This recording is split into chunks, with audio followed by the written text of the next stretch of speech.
about you. I mean, you really have to be selfish. You know, you can't worry about you having like a Louis bag or something, or your child doesn't have, you know, issues or messed up or has holes in them. Like, what sense does that make? I mean, you have to definitely invest in your progeny. You have to invest in your children. I mean, because they are investing. Because when you get older, you want them to be able to, you know, if you need some help or something, God forbid something happens to you, you don't want them to be out and about in the streets or something like that and not worried about you because you never invested in them and took time to invest. So, I mean, if you invest correctly in your children, then that investment will come back and tenfold to you later on down the line. So that's how I feel like. I think that is important when you talk about pathways too, because at a very young age, most of the time, well, definitely all the time, for the younger ages, the parent is the child's barometer. They're the child's guidance of what is right and wrong. So who's to say that a drug dealer is wrong?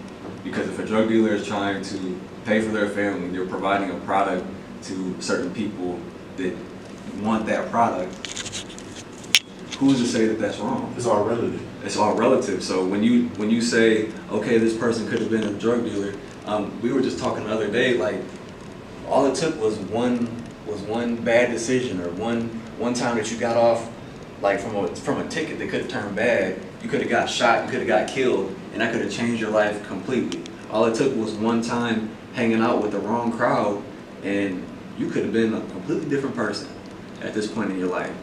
And like, especially since I just hit this graduation milestone, me and him can share this together, like realize that in our profession specifically, you have to have a clean slate. You can, if you get, like, it doesn't even have to be anything within the hospital.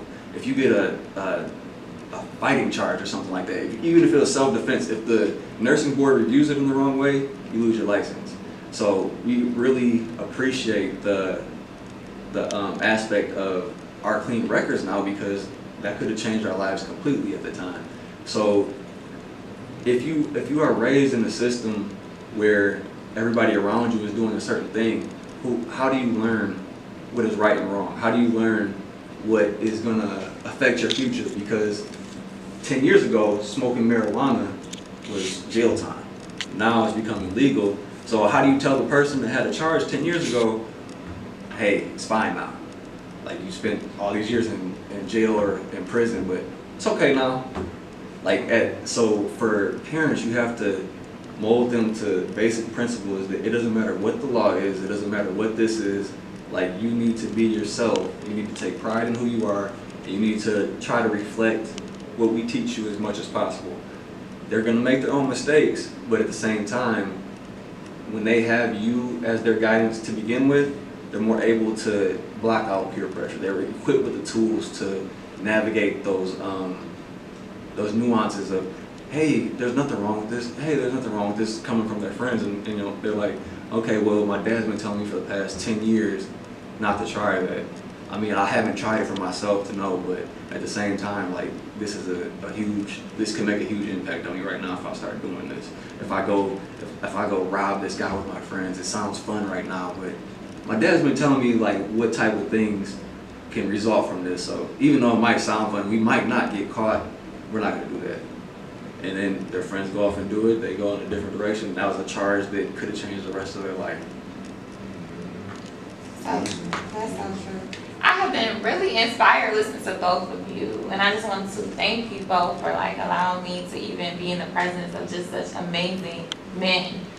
It's really an honor to even give you guys the opportunity to voice what you have in your heart. You know, a lot of times you don't get to hear your voice, and this is amazing to actually hear your voice and be able to share it with others, because you both said some amazing things from two different perspectives. One thing I really enjoyed about having you both here was that you both are friends.